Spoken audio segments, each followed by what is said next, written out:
Detail से study कर चुके हैं और आज हम एसिड बेसिस की फिजिकल प्रॉपर्टीज के बारे में स्टडी करेंगे और साथ में अर्हीनियस का जो कॉन्सेप्ट है एसिड और बेस के बारे में उसको डिटेल से स्टडी करेंगे। Physical properties of acid and base क्या है? फर्स्ट एसिड की जो फिजिकल प्रॉपर्टी है वो है एसिड हैव सोर इन टेस्ट। जो एसिड्स हैं जो उनका जायका है वो आपके पास तुर्श होता है and bases have bitter taste.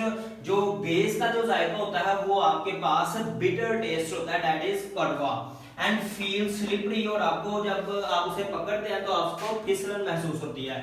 Acid की एग्जांपल है unripe citrus fruit and lemon juice. जो कच्चे फल होते हैं उनका जो जायका होता है वो भी आपके पास तुरश होता है और इसी तरह आपके पास जो नींबू का जायका होता है उसके जो नींबू का जो रस होता है उसका जायका भी आपको तुरश महसूस होता है। और बेसिस की एग्जांपल ये है कि अगर आप साबुन को पकड़ें तो वो आपको फिसलन महसूस होगा और इसी तरह की जो है बेसिस होती हैं। सेकंड आपके पास प्रॉपर्टी है एसिड की, they turn blue litmus red. अगर आप किसी एसिड को बीकर के अंदर रखें और उसके अंदर जो है वो लिटमस जो आपके पास ब्लू कलर का उसे आप डिप कर दें तो वो जो ब्लू कलर का लिटमस है वो रेड में चेंज हो जाएगा। और इसी तरह अगर आप बीकर के अंदर एक बेस लें, कुछ बेसिस लें और उसको आप क्या करेंगे, आप रेड लिटमस जो है वो उसके अंदर डिप कर दें तो ये बेस रेड लिटमस को ब्लू में चेंज कर देगी। तो ये प्रॉपर्टी होगी कि एसिड या वो ब्लू लिटमस को रेड में चेंज कर देता है और इसी तरह बेस या वो रेड लिटमस को ब्लू में चेंज कर देती है। थर्ड प्रॉपर्टी ये है कि ये जो एसिड्स होते हैं वो क्रूसिव होते हैं इन कंसंट्रेटेड फॉर्म। यानी कि आप अगर आपके पास कुछ एसिड्स हैं जो कंसंट्रेटेड फॉर्म में हैं तो आप कह देंगे वो क्रूसिव होते हैं। और इसी तरह जो बेसिस हैं वो नॉन क्रूसिव होती हैं एक्सेप्ट कुछ बेसिस आपके पास सोडियम हाइड्रोक्साइड और KOH पोटेशियम हाइड्रोक्साइड हैं, ये भी कंसंट्रेटेड फॉर्म में होती हैं लेकिन ये नॉन क्रूसिव होती हैं। नेक्स्ट आपके पास लास्ट फोर्थ प्रॉपर्टी है। फोर्थ प्रॉपर्टी ये है कि बेसिस और एसिड्स दोनों के अंदर या वो इलेक्ट्रिक करंट पास हो सकता है। नेक्स्ट हम अर्हीनियस का कॉन्सेप्ट ऑफ एसिड और बेस स्टडी करेंगे और ये कॉन्सेप्ट उसने 1787 के अंदर या वो पेश किया था। एसिड की डेफिनेशन है, acid is a substance which dissociates in aqueous solution to give hydrogen ion. तो अर्हीनियस ने क्या कॉन्सेप्ट दिया? अर्हीनियस ने कॉन्सेप्ट दिया कि जब हम एसिड को किसी एक्वस सॉल्यूशन के अंदर डिसॉल्व करते हैं, किसी एक्वस सॉल्यूशन के अंदर आप उसको हल करते हैं तो वो एक्वस सॉल्यूशन के अंदर हाइड्रोजन आयन जो है वो प्रोड्यूस करता है, हाइड्रोजन आयन देता है, तो इसको बोलते हैं एसिड। और इसी तरह उसने बेस की डेफिनेशन बताई, base is a substance, base एक ऐसी चीज है जब उसे आप एक्वस सॉल्यूशन के अंदर डिसॉल्व करते हैं, हल करते हैं तो वो एक्वस सॉल्यूशन के अंदर hydroxyl ions that is OH ions को देता है।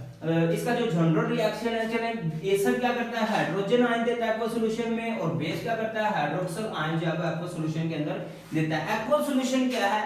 एक्वस सॉल्यूशन ये होता है कि अगर आप पानी के अंदर कोई चीज डाल रहे हैं, कोई फर्ज करें आप एक्वस सॉल्यूशन को कह सकते हैं कि एक एक्वस सॉल्यूशन ऐसा सॉल्यूशन होता है जिसके अंदर जो वाटर होता है वो सॉल्वेंट होता है और अगर आप कोई उसमें चीज जैसे कि एसिड डाल रहे हैं तो वो एज ए सॉल्यूट डालेंगे, ठीक है, तो उसको बोलते हैं एक्वस सॉल्यूशन। तो कुछ एक जनरल रिएक्शन है, जनरल रिएक्शन के अंदर आई HA जो है वो रिवर्सिबल रिएक्शन हुआ है in the presence of water, तो आपके पास हाइड्रोजन आयन बनी है और प्लस आपके पास A नेगेटिव आयन बना है। यहाँ पे A की जगह आप कुछ भी यूज कर सकते हैं जैसे कि like as chlorine, nitrate and इसी तरह COOH। इसकी एग्जांपल क्या है? इसकी एग्जांपल है कि आपके पास हाइड्रोक्लोरिक एसिड है HCl है, तो जब आप उसे डिसॉल्व करेंगे वाटर के अंदर, एक्वस सॉल्यूशन के अंदर आप उसे डिसॉल्व करेंगे, उसे हल करेंगे तो ये एक्वस सॉल्यूशन के अंदर हाइड्रोजन आयन प्रोवाइड करेगा, H positive ion hydrogen ion जब वो देता है और इसी तरह साथ में आपके पास बना देगा क्लोरीन आयन। और आपके पास एक एसिड है HNO3 नाइट्रिक एसिड। इसी तरह जैसे आप नाइट्रिक एसिड को पानी के अंदर डिसॉल्व करते हैं, वाटर के अंदर एक्वस सॉल्यूशन के अंदर डिसॉल्व करते हैं तो वो हाइड्रोजन आयन यानी कि H पॉजिटिव आयन देता है और साथ में आपके पास नाइट्रिक आयन जो कि नेगेटिव आयन है वो आपके पास देता है। और इसी तरह आपके पास एसिडिक एसिड है जो सबसे ये एक पहला एसिड है जो इंसान के नाउन में आया था। उसको अगर आप वाटर में डिसॉल्व कर देंगे, यानी कि एक्वा सॉल्यूशन में डिसॉल्व करेंगे, एक्वा सॉल्यूशन में उसे हल करेंगे, तो आपके पास CH3COO आयंस बनेगा और प्लस आपके पास हाइड्रोजन आयन बनेगा। ये जो हाइड्रोजन आयन है इसको आप प्रोटॉन भी बोलते हैं। प्रोटॉन क्यों बोलते हैं? क्योंकि इस टाइम इसके पास कोई इलेक्ट्रॉन मौजूद नहीं है, जैसे उसके पास प्रोटॉन है तो आप उसे प्रोटॉन भी बोल सकते हैं। इसी तरह आपके पास जो बेस है, बेस हमें पता है कि base according to Arrhenius concept base वो चीज है, बेस एक ऐसी सब्सटेंस है जो एक्वस सॉल्यूशन के अंदर हाइड्रोक्सल आयंस देगी। ठीक है, तो जनरल रिएक्शन है BOH in the presence of water in the presence of aqueous solution. ये आपके पास B पॉजिटिव आयन और साथ में आपके पास हाइड्रोक्सल आयन जो है वो देगा। B यहाँ पे क्या है? B यहाँ पे कुछ भी हो सकता है, जैसे कि सोडियम हो सकता है, कैल्शियम हो सकता है, पोटाशियम हो सकता है, आपके पास कुछ भी, यानी कि कोई भी एलिमेंट हो सकता है। एग्जांपल के तौर पर आपके पास आ जाता है सोडियम हाइड्रोक्साइड। आपको पता है कि सोडियम हाइड्रोक्साइड एक बेस है। जब आप इस सोडियम हाइड्रोक्साइड बेस को आप एक्वस सॉल्यूशन के अंदर, एक ऐसा सॉल्यूशन जिसमें पानी एज ए सॉल्वेंट एक्ट करता है, उसमें आप इसे डिसॉल्व करेंगे तो ये बनाएगा सोडियम पॉजिटिव आयन प्लस आपके पास बनेगा सोडियम हाइड्रोक्साइड आयन। और इसी तरह आपको कैल्शियम हाइड्रोक्साइड जो कि आपके पास एक बेस है, इसे पानी के अंदर, वाटर के अंदर, एक्वा सॉल्यूशन के अंदर डिसॉल्व करेंगे तो आपके पास कैल्शियम 2 पॉजिटिव आयन और इसी तरह 2 हाइड्रोक्सल आयंस आपके पास बन जाएंगे। तो ये हमें शो करवा रहा है। देखें बेस की कुछ एग्जांपल्स ने हमें शो करवाया कि जो एसिड है जब आप उसे वाटर में डिसॉल्व करते हैं तो ये हाइड्रोजन आयन देते हैं। ठीक है, तो लेकिन जैसे ही आप बेस को वाटर के अंदर, एक्वा सॉल्यूशन के अंदर डिसॉल्व करते हैं तो ये आपको हाइड्रोक्सल आयंस देते हैं। यही आपके पास अर्हीनियस का जो है वो कॉन्सेप्ट था। अर्हीनियस का जो मेन कॉन्सेप्ट है, इसका रिजल्ट क्या था कि acids give hydrogen ions in water and bases give hydroxyl ions in water. जो एसिड्स हैं वो वाटर के अंदर हाइड्रोजन आयंस देते हैं और इसी तरह जो बेसिस हैं वो वाटर के अंदर हाइड्रोक्सल आयन देते हैं। ये मेन कॉन्सेप्ट था अर्हीनियस का। ठीक है, अर्हीनियस का जो कॉन्सेप्ट था इसमें कुछ ड्रॉबैक्स भी थे, कुछ डिफेक्ट्स भी थे, वो हम स्टडी कर लेते हैं। 2 इसके ड्रॉबैक्स हैं। फर्स्ट ड्रॉबैक्स है the concept of this concept is applicable only in aqueous medium and does not explain the nature of acids and bases in non aqueous solution. First drawbacks क्या था? First drawback ये था कि अर्हीनियस ने हमें बताया कि एसिड और बेसिस को आप जब एक्वस सॉल्यूशन के अंदर डिसॉल्व करेंगे in the presence of water, जब आप इसे एक्वस सॉल्यूशन के अंदर एसिड को और बेस को डिसॉल्व करेंगे तभी ये आपके पास हाइड्रोजन आयन देगा और जो बेस है वो आपके पास हाइड्रोक्सल आयन देगा। तो इसकी जो फर्स्ट प्रॉपर्टी, फर्स्ट ड्रॉबैक ये है कि ये जस्ट एप्लीकेबल है फॉर एक्वस सॉल्यूशन। अगर ये नॉन एक्वस सॉल्यूशन हो, यानी कि ऐसा सॉल्यूशन जिसके अंदर वाटर मौजूद नहीं है, उसको हम बोलते हैं non aqueous solution.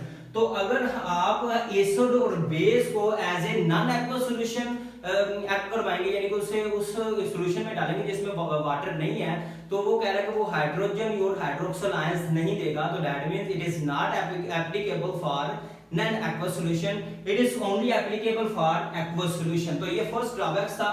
Second drawbacks ये है, acid and bases are those compounds which contain hydrogen and hydroxyl ions.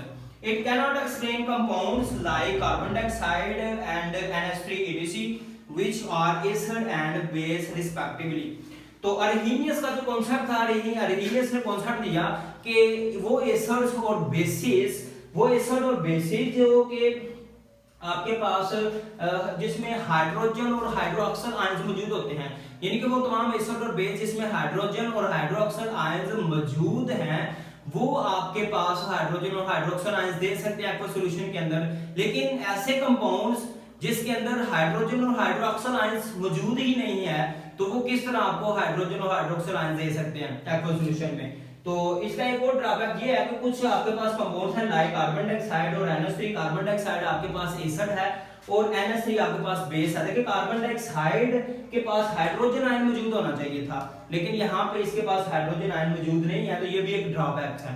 उसी तरह NH3 एक बेस है, तो बेस के पास हाइड्रोक्सल एंड OH आयन मौजूद होना चाहिए था, जो कि एक्वस सॉल्यूशन के अंदर वो जो है वो दे सकता, लेकिन NH3 के पास OH आयन मौजूद नहीं है। तो ये भी एक ड्रॉबैक है कि कुछ कंपाउंड्स ऐसे हैं जिनके पास हाइड्रोजन और हाइड्रोक्सल आयंस मौजूद नहीं है, तो वो भी एज ए उस अर्हीनियस के कॉन्सेप्ट के मुताबिक जो है वो एसिड और बेसिस हैं। तो ये उसका ड्रॉबैक्स है कि हर एसिड और हर बेस एक्वस सॉल्यूशन के अंदर हाइड्रोजन और हाइड्रोक्सल आयंस नहीं दे सकते, जिसकी एग्जांपल ये थी कि carbon dioxide as a acid and NH3 as a base, hydrogen hydroxide